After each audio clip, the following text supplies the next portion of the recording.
Okay, بسم الله والصلاة والسلام على رسول الله رب اشرح لي صدري ويسر لي أمري واحلل عقدة من لساني يفقه قولي.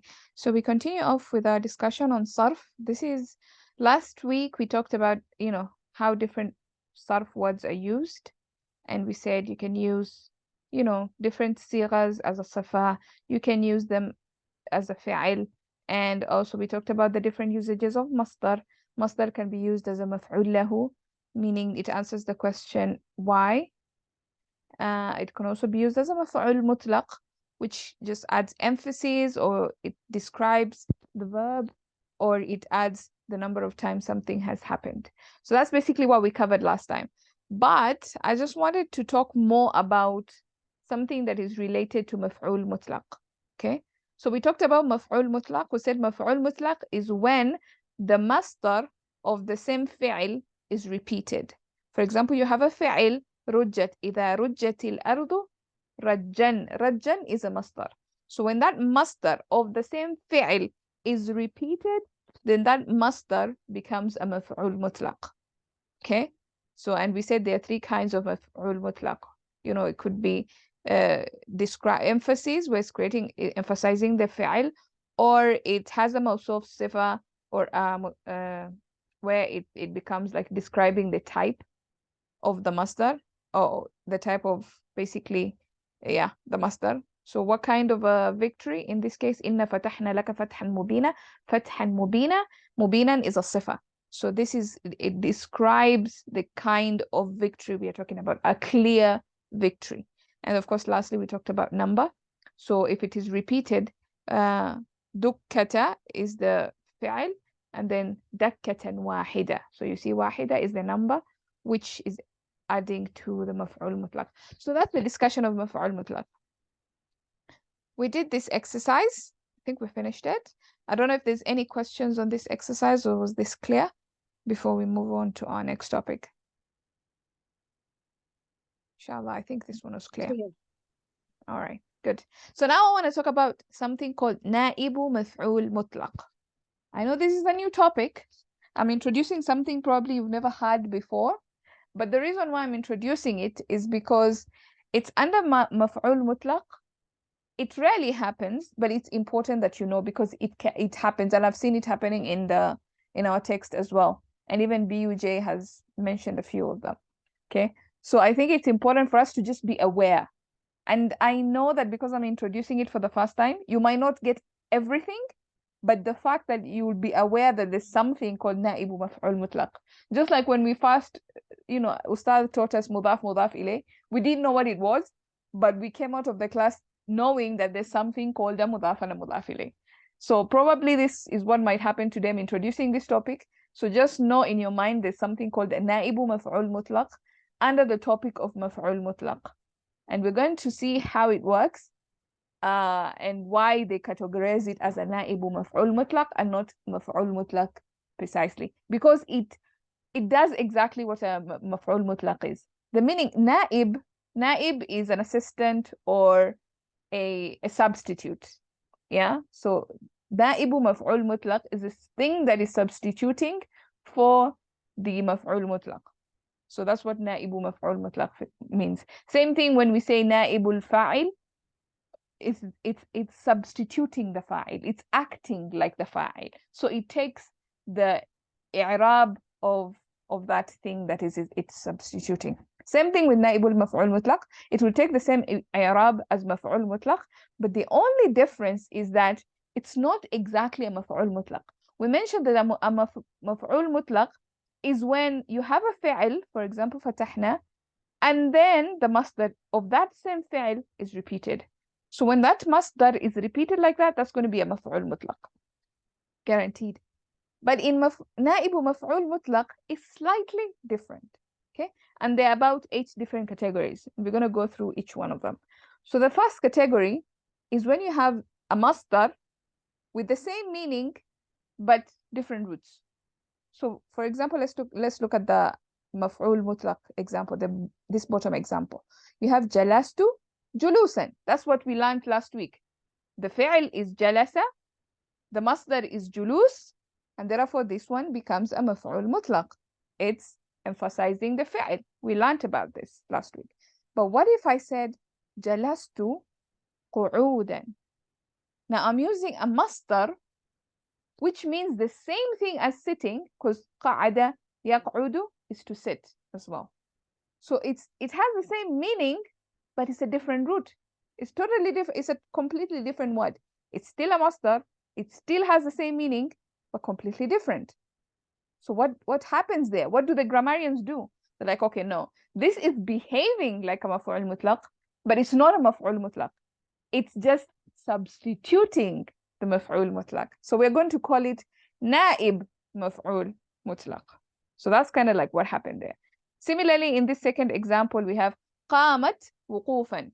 She stood a standing. وقف is to also stand. قام is to also stand.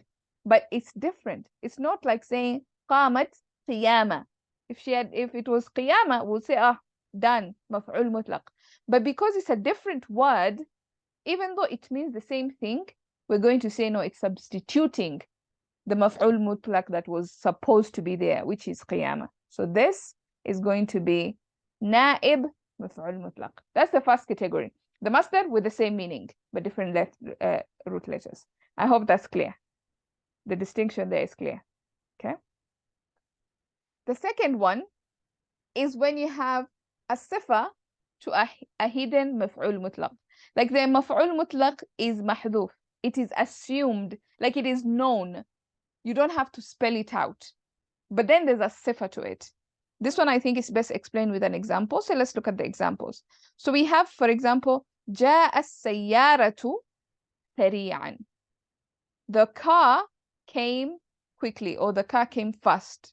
سريعا, quickly, fast. So the car passed by very fast, or came very fast. So that's the meaning of that. But we ask ourselves, what is sari'an? It's a sifa. What is it sifa to? Is it a sifa to the car? It's not the sifa to the car. It is a sifa explaining how the car came, the coming of the car. So it's like the fast or the quickly is explaining how the car came. Yeah? So you have the intended meaning here was supposed to be جاء السيارة مجيئا سريعا. So مجيئا, we know if it was said مجيئا, we know this would be a مفعول مطلق, because جاء يجيء مجيئا. مجيئا is the masdar of جاء. So مجيئا goes back to جاء, but it is omitted. مجيئا is omitted because it is understood. So we just say جاء السيارة سريعا. The car came quickly. Most of the time, if you see these words, sari'an, there's also another word called bati'an, which is the opposite of sari'an. Sari'an is quickly. Bati'an is slowly, like dragging yourself. So most of these words, they're going to be naibu maf'ul mutlaq. Okay. How to differentiate it from hal? Because it's not, well, that's a good question, actually. So the way you look at this, most of these words, like I'm saying, it's not a hal. You have to ask yourself, who is the sahibul hal? If it's a hal, it has to have a sahibul hal. Okay? And the car cannot be the sahibul hal in this case, because we have a fi'l. And this fi'l, how do I explain this? I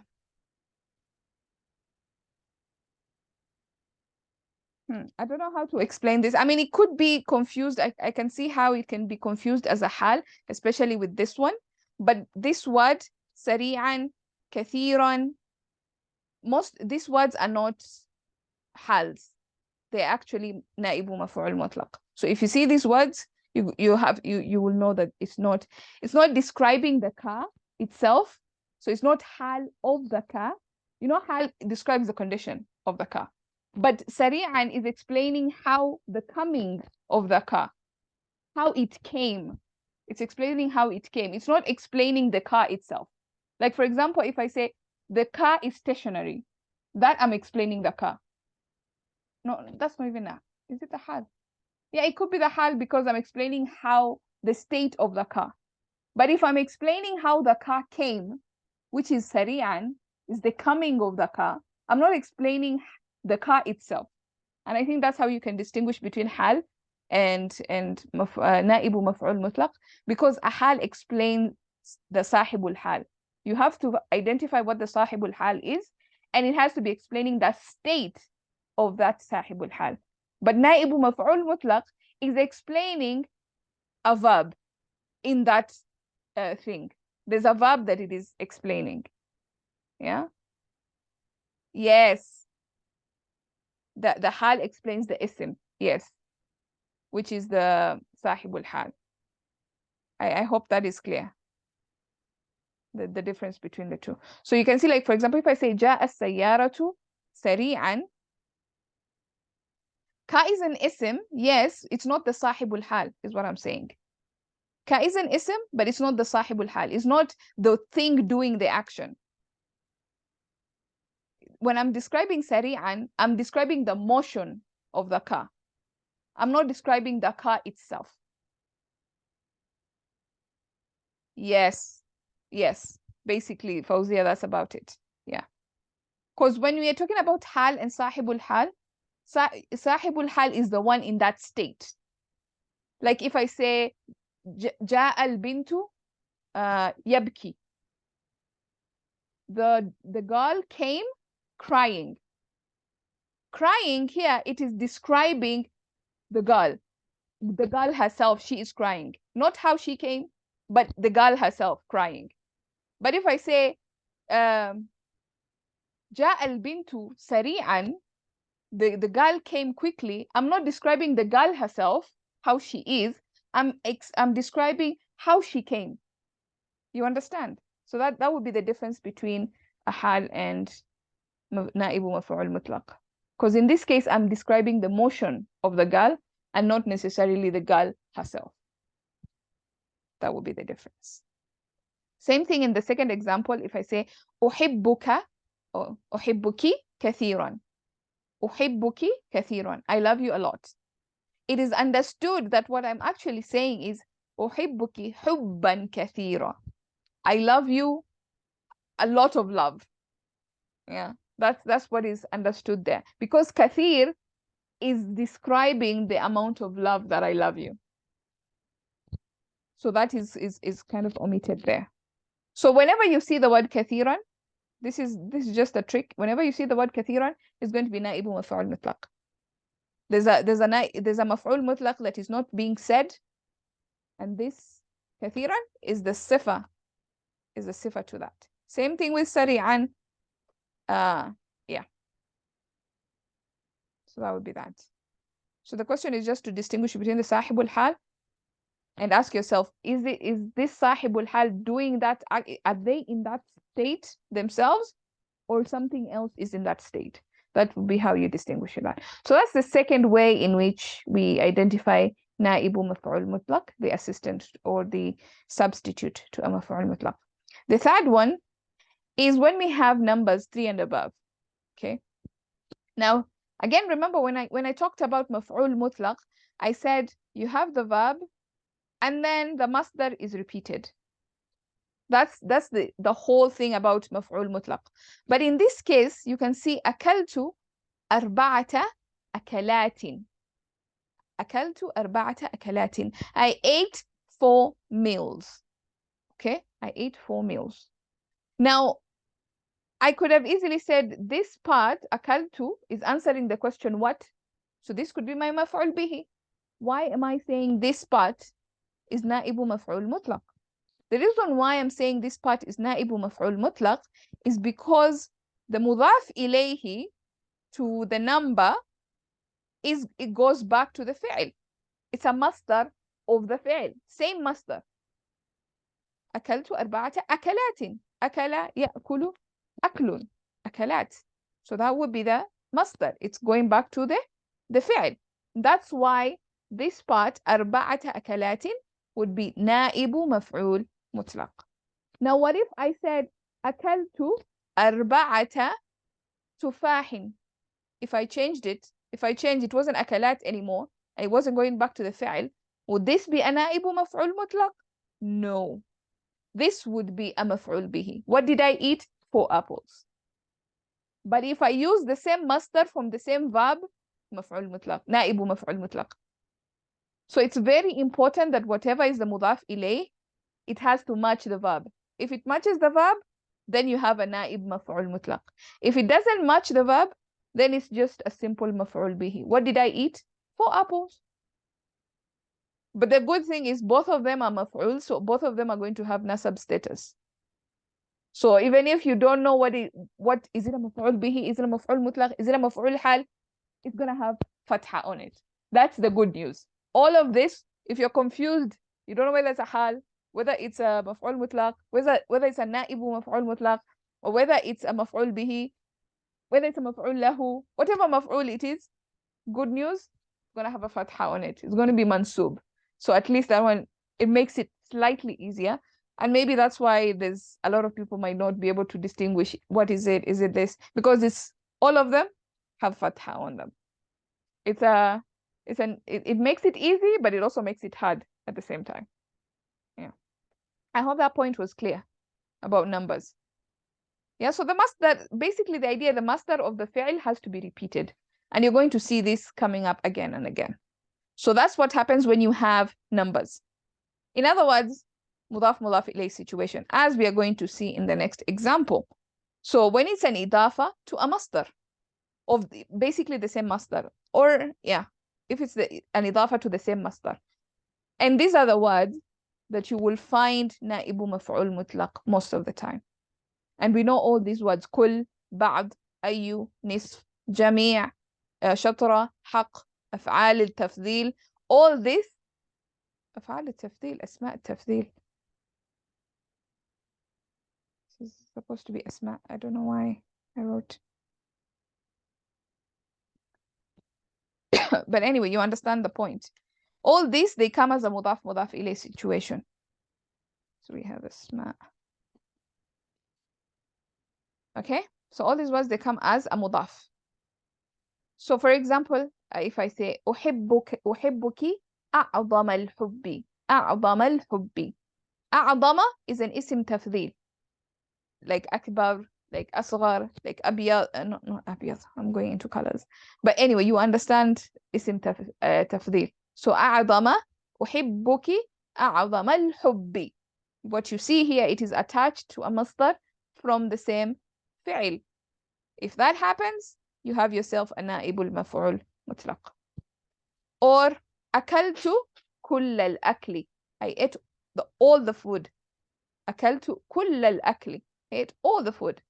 This part here, because al-akl is repeated, we're going to say then this part is a naibu maf'ul mutlaq. Or if I say سأقرأ أي قراءة تريد. أي قراءة, this part مضاف إليه is going to be the naibu maf'ul mutlaq. Why? Because qira'a is repeated. So that's, you can see a trend here with naibu maf'ul mutlaq. Yeah. So when you have a mudaf to a masdar that is repeated, then you have naibu maf'ul mutlaq.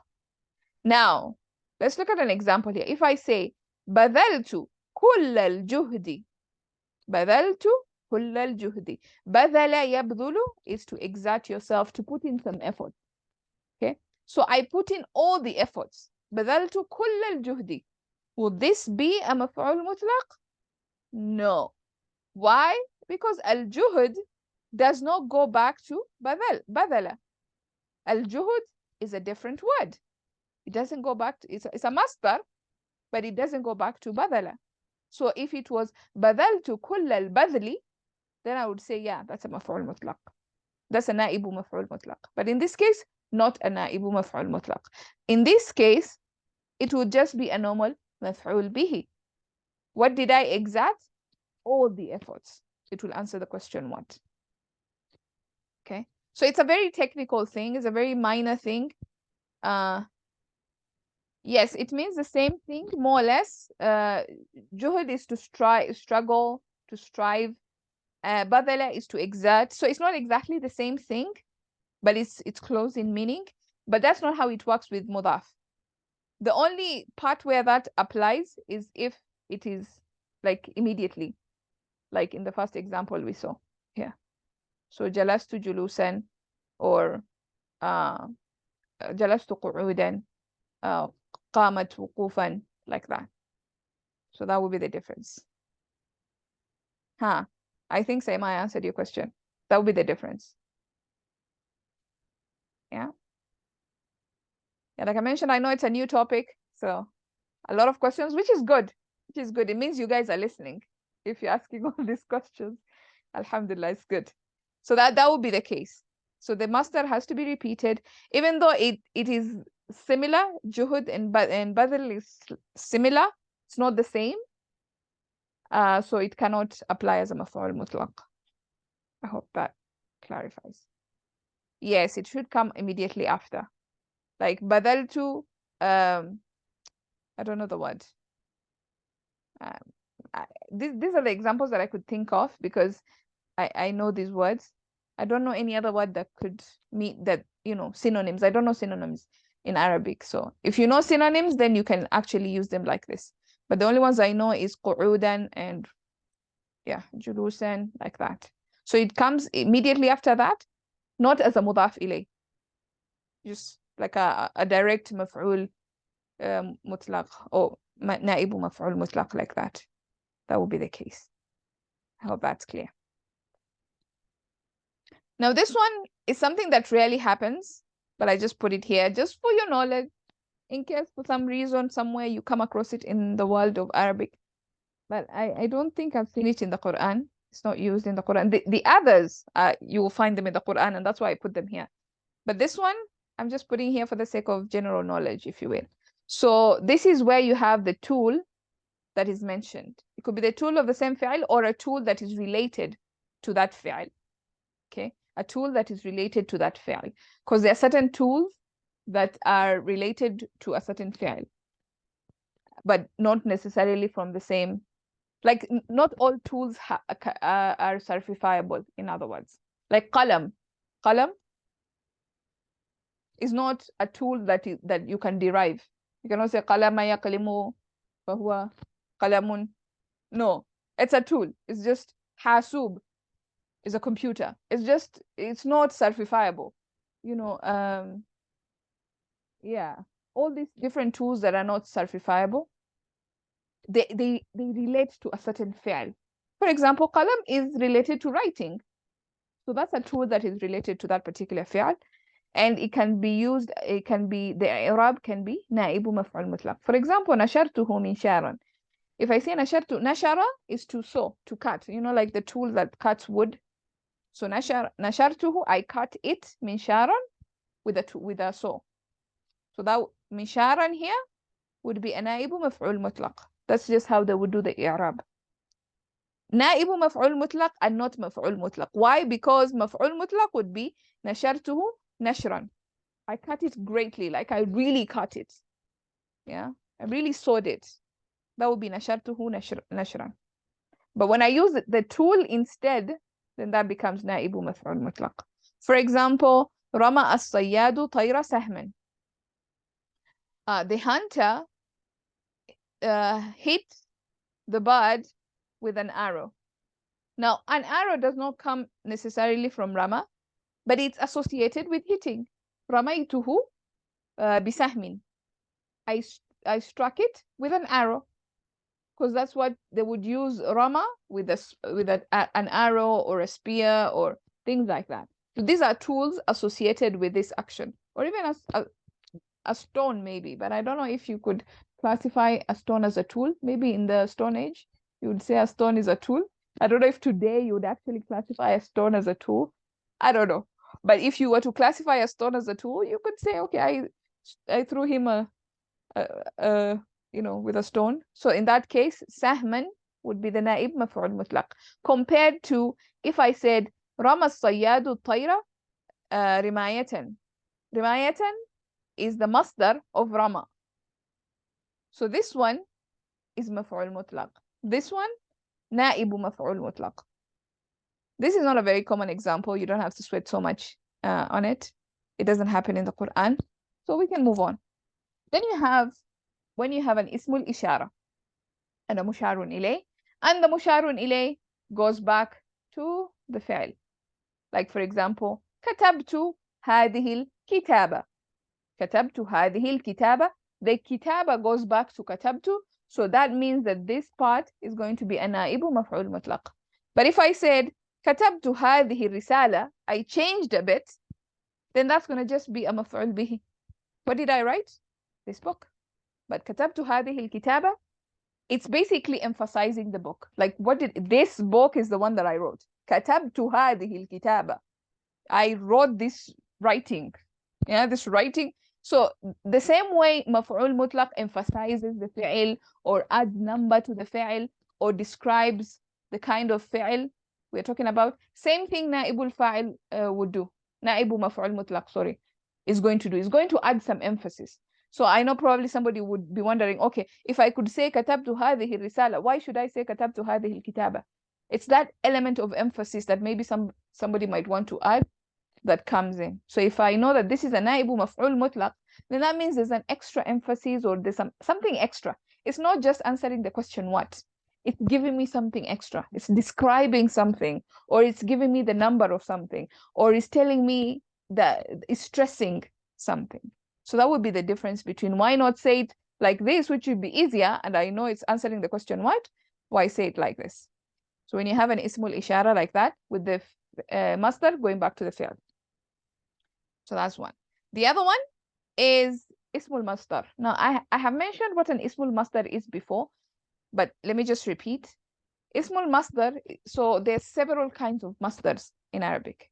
The one we know is called masdar al-asli, the original masdar, OG masdar. That's the one we know. You know, like when we say allama yu'allim ta'liman, that would be the OG masdar. Or when we say aslama yuslimu islaman, that is OG masdar, asli. Or when we say, you know, istaghfara yastaghfiru istighfaran, OG masdar. But in certain cases, you have ismul masdar. You have these other masdars that, you know, they came up with that come from the same family, but it doesn't follow that same pattern. For example, kalaman, speech. Kallama, to speak. But the word for speech is kalaman. But yet we know that the masdar for allama family is ta'liman. Therefore, it should have been takliman. But takliman is rarely used. You find that kalaman is the one that is mostly used for speech. So kalaman is actually an isim masdar from family 2. Same thing with zakatan. Zakatan is an isim masdar for zakka yuzakki, to purify. And zakah is the thing that purifies. So you have these kinds of isim masdars. And so when you have the isim masdar being used and not the OG masdar, then that isim masdar is going to be a naibu maf'ul mutlaq. It is substituting. It is assisting the OG masdar. So it's not really the OG masdar. If we had the OG masdar, we would say, maf'ul mutlaq, done. But if it's not the OG masdar, it is some other form of masdar, like an ism masdar, then we have naibu maf'ul mutlaq. And then the last category, I put it here because it happens in the Quran, for us to know. I think it opens it. No, I don't know if it happens in the Quran. I'll confirm this. But yeah. So when you have a pronoun that goes back to a maf'ul mutlaq. So you have a maf'ul mutlaq that is mentioned, and then somewhere along the lines that there's a pronoun that goes back to it. So it's just sort of like substituting for that masdar, for that maf'ul mutlaq that was mentioned. For example, akaltu aklan. If this second part was not there, it would just be akaltu aklan, and would say aklan because it goes back to akala. That's a maf'ul mutlaq. And then we have akaltu aklan lam akulhu qat. Akulhu qat. So you have this who here. And this who is referring to the meal. So basically this sentence means I ate a meal I have never eaten before. Like I ate such an amazing meal. You can see why maf'ul mutlaq is important. It adds emphasis. It adds something extra. I ate such an amazing meal I've never eaten before. So this who, you can see it goes back to the meal that I ate. I ate a meal that I have never eaten before. And we know the Arabs, they love their a'id. It normally comes back, not just in Ism Mawsul. Even though we learned it in Ism Mawsul and Silatul Mawsul, the a'id can come back in other instances. Like, for example, this one. For me to refer it back to the akal. So akaltu aklan lam akulhu qat. I ate such an amazing meal. I've never eaten it before. It goes back to the meal. I hope that's clear. So those are I may have maybe missed one or two other categories, but I thought they were not really important. They rarely happened. And they're not that clear. They're not clear-cut distinctions. These are the main ones, and I think they're the most important ones to know, to just have an idea of what a Naibu Maf'ul Mutlaq is. So let's look at some examples and see if we can be able to just figure it out. You don't have to know exactly the name of it. Alhamdulillah, if it is clear. Alhamdulillah. So let's see how clear it is. Yeah. You don't have to know exactly what the name is. You can just describe it. But the most important question is to be able to distinguish between Naibu Maf'ul Mutlaq and a Maf'ul Mutlaq. Because it can be very tricky. You can look at a word and be like, Naibu Maf'ul Mutlaq. But maybe it's a Maf'ul Mutlaq. Or maybe it's something else. So let's look at some examples. So we have اغتسل غسلا. اغتسل غسلا. What do you guys think? Is this a Maf'ul Mutlaq or not? Or a Naibu Maf'ul Mutlaq? Naibu Maf'ul Mutlaq. No. No, maf'ul normal, maf'ul mutlaq. Normal. Think about it. What kind of a masdar is this? Which masdar is this? Which family is this fi'il? Family 8. Family Aslam. 8. Oh, اغتغاسا. Oh, Ah. اغتغاسا. Oh, yeah. It is not the exact one. اغتسالا. So that means this is the kalam wala, right? Kalam and then kalam. yes. Yes, that's the one. That's the one. So this is a naibu maf'ul mutlaq, not a direct maf'ul mutlaq. Why? Because the masdar is not from the same family. It's from a different family. So this is masdar from different family. Yeah. Just gonna see that. And then we have the second example is أحسنت إليه أشد الإحسان. أشد الإحسان. What do you know about what kind of a word is ashadda? Let's start from there. Ism tafdeel? Yes, ism tafdeel. Do you remember anything about ism tafdeel? Mudaf ilayh? Yes. Yes. So we talked about ism tafdeel and we said, if you have an ism tafdeel that is connected to a masdar from the same verb, then it's going to be a naibu maf'ul mutlaq. Like for this same ihsan, is it the same as ahsana? Is it the same verb? Family 4. Family 4. Exactly. So this is yes. And it's because this is ism tafdeel. Okay. Now let's look at this ayah of the Quran. الذين آتيناهم الكتاب يتلونه, that's our verb, يتلونه حق تلاوته. This is تلا يتلو تلاوة. That's the family.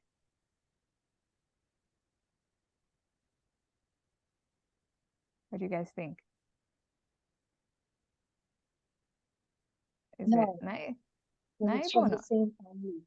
It's from the same family, yes. تلا يتلو تلاوة.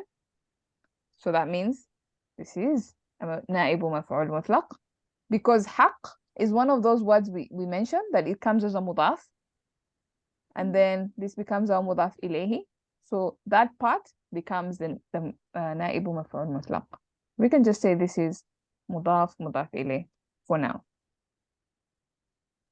I think that will make it easier. Okay, let's look at this other one.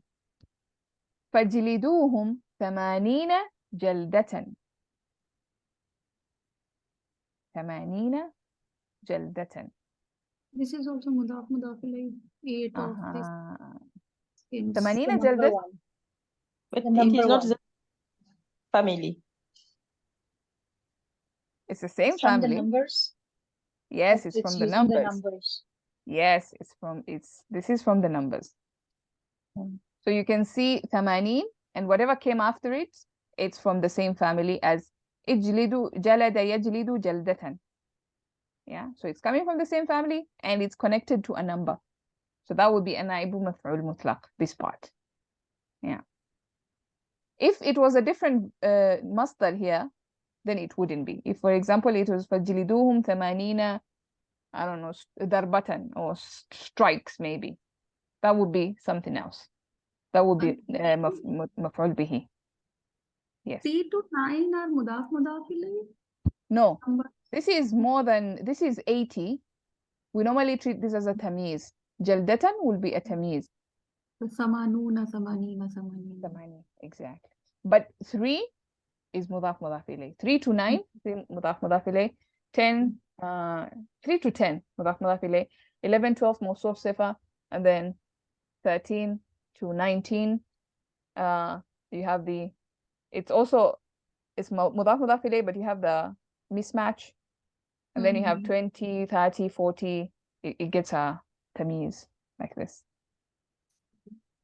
That's why it's nasab. Yeah. Important to know that.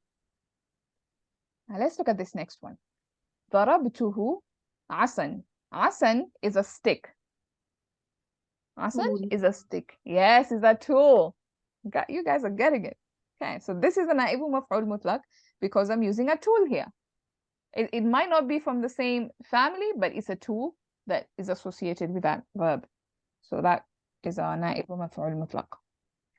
And then سمعت هذا الموسيقى. هذا الموسيقى. اسم إشارة. Yes, it's an اسم الإشارة. And the tool is with the verb. Is it matching with the verb? Well, music, music, you listen to music. Yes. I'm listening to this music. That's what it means. But is it a نائب مفعول مطلق? That's the question.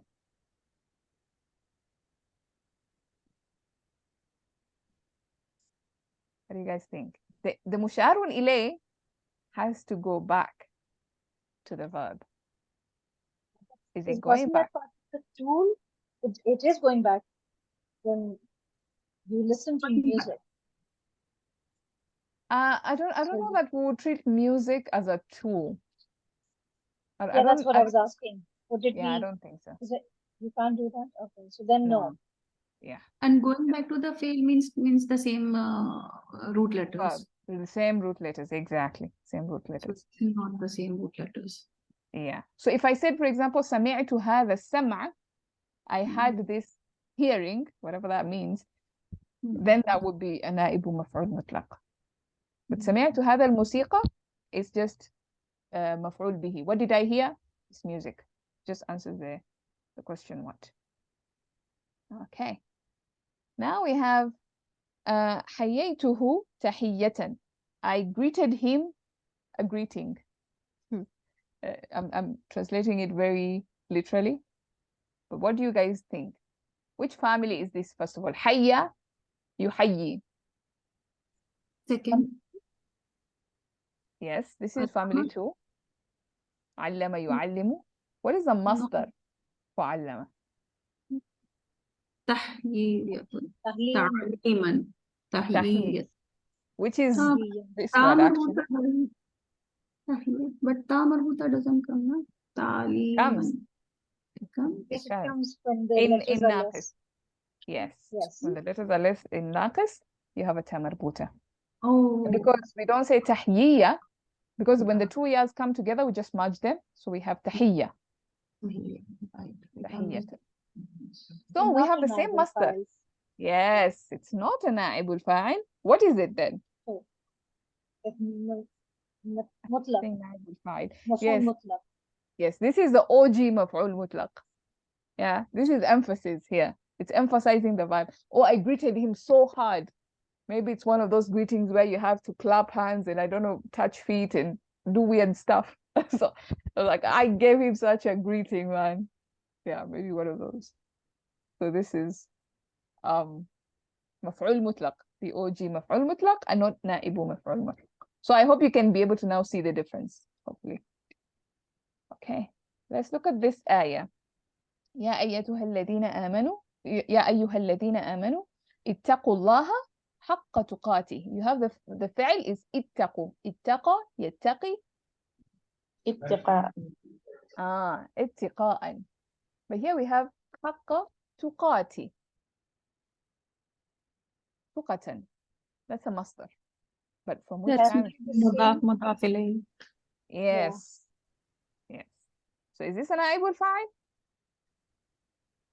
Yes. Yes. Because you have haqqa, which is like, we're going to just say mudaf ilayh. Okay. Isn't it same? Sorry, somebody said something? Isn't the qatihi has to be from the same? It is from the same. I don't know if it is, if that's the, I need to confirm that. I'm not 100% sure.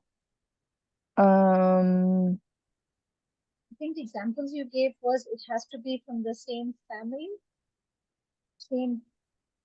I think that happens if it is like, for example, it's directly after it. But if it's like a mudaf ilay, or if it's an ism ishara, I think there's an allowance, as long as it's the same root letters. If it's a different root letters, then that's when you know, it's na'ibu maf'ul mutlaq. Yeah. The same root letters is allowed. Yes. Yeah, I think it is allowed, but maybe I'll confirm further, because this is the example I found from the Quran that is saying this is as na'ibu maf'ul mutlaq. So I'm assuming this is allowed, or unless maybe tuqa is also like an isim masdar from the same family, ittaqa. That could also be a possibility. I don't know. So yeah. Okay. Then we have فلا جناح. This is another ayah of the Quran. فلا جناح عليهما أن يصلحا. أصلح يصلح إصلاحا. So أن يصلحا بينهما صلحا. So the masdar is different from the family. Yes. Islahan. Yes. So Naibul. yes. So this is a naibul maf'ul mutlaq because the masdar is different. So masdar from different family, basically. Because sulh is family 1 and aslaha yuslihu, family 4. Then ضربتها ضربة. نائب مفعول مطلق? No. No. What is it then? It's the same. Yeah. It is the OG مفعول مطلق. It's it's adding emphasis to the fi'l. Yeah. So no, not نائب مفعول مطلق. قرأت بعض الكتاب. بعض الكتاب. What do you guys think? نائب مفعول مطلق. Nahibul mutlaq. Because mudaf ilayhi and also another root letter. Yeah, so it's بعض الكتاب. It's not the same root letters. Yes. It's a different. So this cannot be مفعول مطلق. This is just مفعول به. What did I read? Some book, or like, yeah, or a part of the book. قرأت بعض الكتاب. I read a part of the book. But if I said قرأت بعض القراءة, like I'm trying to emphasize something, like I read some of those readings, whatever that means. Yeah. And then you have رسمت هند 5 رسمات. 5 رسمات. What do you guys think? Yes. Yes. This is a نائب مفعول مطلق. And the same root. Yes. This is numbers and you have the same roots. So rasam goes back to rasam over here. Then we have واذكروا الله كثيرا لعلكم تفلحون. What did I tell you about كثيرا? Oh, you say it is a nahibul mutlaq. Yes.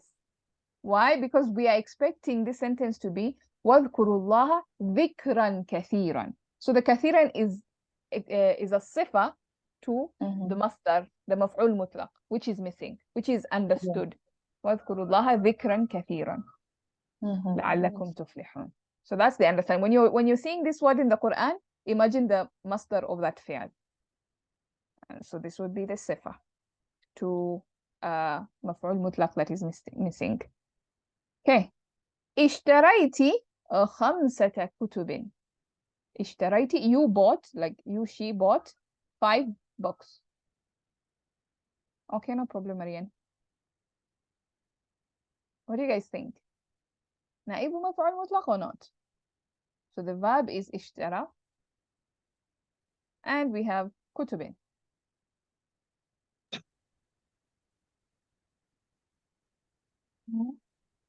No, because it's not the same family. It's not the same verb. If I said اشتريت 5 I don't know what that would mean. اشتراءة. I bought 5 buyings, then maybe it would be.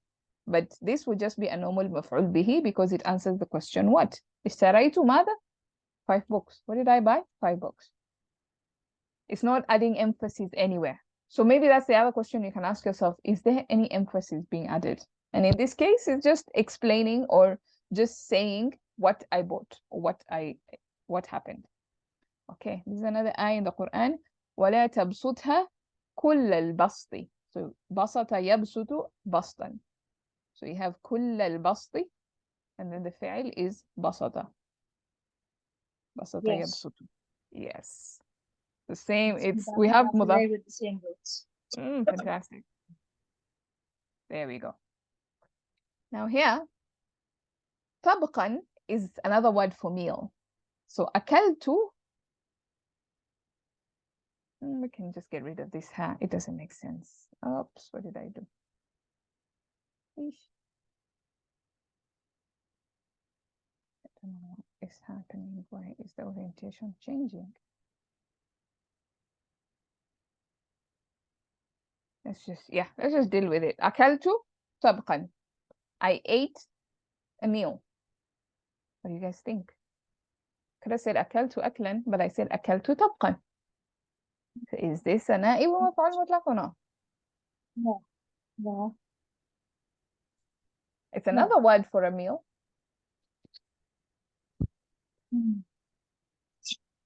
Another word for it. Let me take you back to yes. See? جلست قعودا. I sat such a great sitting. Like I sat for a long time. The same way when I say أكلت طبق, I ate a meal, yo. Like it's adding emphasis, but it's not the same root letters. So it's kind of behaving like a مفعول مطلق, but it's not really a مفعول مطلق. So yes, it's a نائب مفعول مطلق in that sense.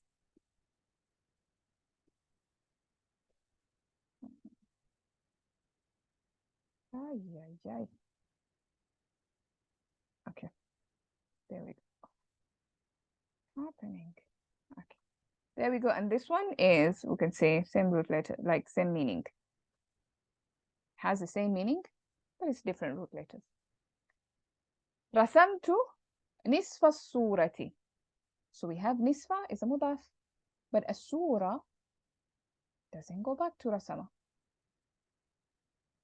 So what is this? No. Yeah. Not in me. Yeah, this is not a naibu maf'ul mutlaq because whatever is attached to is not going back to the same root letters. Then we have waqaftu or waqafta, waqafti. Qiyaman. Waqafa, to stand. Qiyaman, to stand. What would this be? مصدر. Yes. So is it a Meaning? naibu maf'ul mutlaq or not? Yes. Yes, this is definitely a naibul maf'ul mutlaq because same meaning. Waqafa and qama have the same meanings. So if I use the masdar of qama with waqafa, then I'm not really emphasizing the same verb, but I'm emphasizing the same meaning. So it becomes naibu maf'ul mutlaq. So that's the other way of looking at it. Now these are just sentence I made up. So اجتهد اجتهادا لم يجتهده أحد. Okay, so she strived. No, he strived. He strived as striving, which is a weird way. I'm translating it literally, by the way, but you can understand this emphasis. So اجتهادا here is a مفعول مطلق. So she strived. Yes, she strived as striving. He strived as striving. He did not strive it before. Ahad, sorry, no one. No one strived like that before. And we're looking at this ha here. This ha. What do you guys think? Yes, it's a Yes. Naibul maf'ul. Yeah, It's that's a going back. Naibul maf'ul mutlaq because this ha is going back to an actual maf'ul mutlaq that came before. So now that's ha, the pronoun, is acting, is substituting, is representing the maf'ul mutlaq. That's the whole purpose of a Naibul maf'ul mutlaq, to just represent. Basically, it's like a vice president. Actually, a vice is called Naib. So when the president is not there, the Naib steps in and is like, okay, I'm acting. Like, that's what the whole concept of Naib is. So this is a pronoun, going back to that. Sister, the previous one, وَخَفْتُ خِيَامًا. So in a sentence, we have to write it like Naibul maf'ul mutlaq, or just we have to write maf'ul is enough. When you're doing the proper Okay. i'rab of it, you would say that this is the Naibu maf'ul mutlaq. Okay, we have But to some mention people just say maf'ul mutlaq. But I think it's better to make the distinction because maf'ul mutlaq will have the same verb, like the same root letters. Here you have different root letters. So it's not Okay. waqaftu wuqufan, for example. Yeah. Just we cannot say like maf'ul instead of, No, because we say the status of this like a nasb and just maf'ul. I mean, you can say if you're just doing like the Baina program and that's when we are learning like that. But if you're reading maybe tafsir books or if you go to tafsir.co, you would actually see these words. So it's important for you to know what they mean or the distinction between maf'ul mutlaq and naibu maf'ul mutlaq. So basically, I'm giving you this information for future use, not for Baina. Baina is very simple. We Yeah, just this is figure out advanced. maf'ul. Yeah, this is slightly a bit ahead. Okay. And also maybe when you're reading like proper Arab books, grammar books, you would come across these terms. So it's important to at least have an idea. Like, okay, I know this. Be like, no, Ustad, no, teach us this. So it doesn't exist. No, it exists. He simplified. Yeah. And Alhamdulillah. Alhamdulillah for Ustad. He made it so simple that I keep saying if we had done this on the first few days, I would give up. I wouldn't have learned Arabic, to be honest. So Alhamdulillah, these things, we are taking them slowly. MashaAllah. Yeah. Great. Okay. Let's go to the next one. So, أحبك حبا شديدا. حبا is a masdar. And then you have a sifa to that masdar.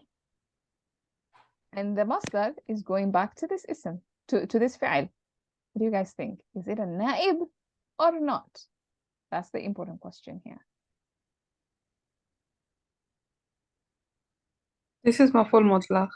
Yes, this is the OG maf'ul mutlaq. Sorry. This is the OG maf'ul mutlaq because you have the verb أحبك, then the masdar is mentioned, which goes back to the fi'al حبا, and شديدا is a sifa to that, which means this is describing the kind of love.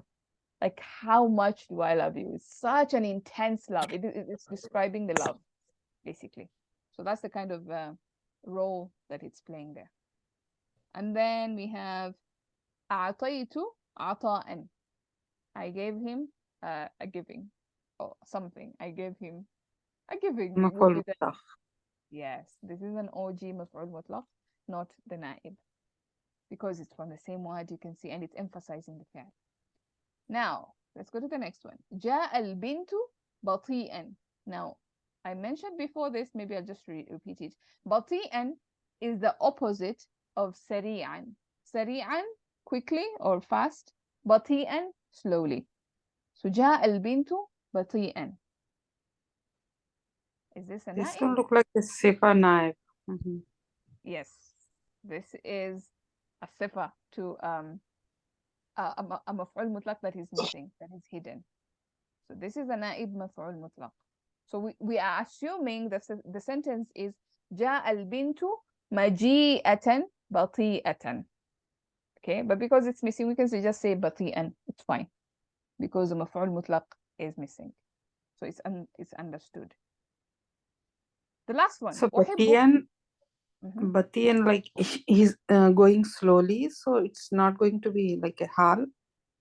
Yes. No. So somebody asked that question before. So a hal describes the state of the person, how that person is. So you have to identify the sahibul hal. So if you say that the bint is the sahibul hal, that means it's her state to be slow, which is not what we are saying. We're not saying her state is slowness. We are saying how she came was slow. So we are describing the motion of her coming or the moving. We are describing the maf'ul mutlaq, the masdar that is not mentioned. How she came slowly. So that's the difference. Okay. The last one. أحبك شديدا. Naib. Yes, this is a naib. Why is it a naib? It's not same root letters. Yes, and it's so it's a sifa to a hidden masdar. Like it's the way we said كثيرا. واذكروا الله كثيرا. كثيرا is describing something that is missing. So in the same case here, أحبك حبا شديدا. So the حبا basically was removed. And when you remove the حبا, the مفعول مطلق is not mentioned. So we can't say this is a مفعول مطلق because it's not mentioned. So when it's not mentioned, we say it's نائب مفعول مطلق. So that's kind of like the whole discussion. I hope that's clear. Fantastic. So that's the whole discussion I had for you for Naibu Maf'ul Mutlaq. If you come across it in books, or if it's mentioned anywhere, you understand what we are talking about. It won't be such a new thing. And that will be the end of Sarf, guys. It's been a long, long journey, alhamdulillah, but we are done. Yes, I thought so too. I thought it was an interesting topic that I wanted to share because, I mean, it's not spoken a lot about, but I think it's fascinating. Like it's good to know something like this. Alhamdulillah. We need to discuss in the group, inshallah. So what we need to do next, what you guys want us to do next, because we can continue with the same program. We can go to advanced Nahu, advanced structure reader, advanced reader, whatever you guys want us to do. So we can discuss in the group what you want us to do next, because it's been a long journey of Sarf. Tomorrow, I think we can do a break and just decide what steps we want to take. And then next week, we can start afresh with a new topic. And yeah, it'll be exciting. And the way I want to do lessons moving forward, and maybe we can also discuss in the group, if you guys want an intensive like lesson setup like this. I only did it like this for Sarf, because Sarf is very, like, we need to do the classes. Without the classes, you can't do Sarf. It's very difficult. But for Nahu, we can just do exercise based, like we do with ayat, and we just figure out the Nahu and whatnot. So let me know in the group if you want to do exercise based, or you want us to do like a lesson and an exercise. Like we can do like a 10-minute recap, revision of the lesson, and then we do like now exercise based. We can do something like that, because that will be easier. Sure. All right. Great. I don't know if there are any other questions or any other thing before we end. All right, we can stop there. سبحانك اللهم بحمدك نشهد أن لا إله إلا أنت نستغفرك ونتوب إليك. السلام عليكم. Yes, I will share these exercises in the group. All right, see you next week, inshallah. Jazakallah khair. وإياكم جزاكم الله خيرا.